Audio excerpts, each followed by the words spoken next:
यरूशलेम के मंदिर में मेरे माता पिता मुझे भूल गए थे। 3 दिन तक वे मुझे खोजते रहे और जब उन्होंने मुझे पाया तो मैं पुरोहितों के बीच बैठा था, प्रश्न कर रहा था और उत्तर दे रहा था। वे चकित थे। मेरी माँ ने कहा, बेटा तू हमें चिंता में क्यों डाल रहा था? और मैंने उनसे कहा, क्या तुम नहीं जानते थे कि मुझे अपने पिता के कार्य में होना चाहिए? मगर वे नहीं समझ पाए। उस दिन मैं उनके साथ लौट गया और नासरत में रहा और तब से 30 वर्षों तक मैं छिपा रहा। अब मैं तुमसे एक प्रश्न पूछता हूं।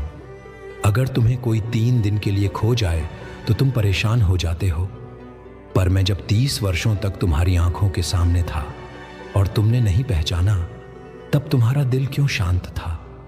मैं वही हूं जो तुम्हारे बीच में रहा, लकड़ी की छीलन में, हथौड़ी की चोट में और गलियों की धूल में। मैं गुमनाम नहीं था, मैं छिपा हुआ था।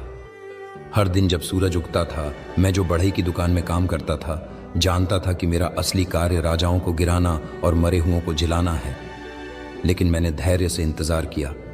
क्यों?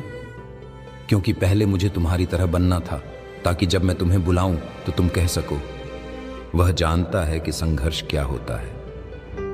मैंने भूख सही, अपमान सहा, रिश्तों में गलतफहमी झेली। मैंने वो दर्द भी चखा जो किसी की निगाह में अदृश्य होता है। जब लोग तुम्हारी मेहनत तो देखते हैं लेकिन पहचान नहीं देते। तुमने कभी सोचा है कि मेरे भाई बहन मुझे सिर्फ यूसुफ का बेटा क्यों समझते रहे? क्योंकि उन्हें मेरी उपस्थिति की गहराई समझ में नहीं आई। तुम भी मेरे नजरेत में हो, पर क्या तुम देख पा रहे हो? तुम अपने जीवन में छिपे हुए सालों से परेशान हो, वो साल जो किसी ने सराहा नहीं, जिनमें तुमने अपने आंसू तक छिपा लिए। लेकिन सुनो, तुम जहां अनदेखे हो वहां मैं तुम्हारे सबसे पास हूं। मत्ती 6:6 में मैंने कहा है, जब तू प्रार्थना करे तो अपने कोठरी में जा और द्वार बंद कर अपने पिता से गुप्त में प्रार्थना कर, और तेरा पिता जो गुप्त में देखता है तुझे प्रतिफल देगा।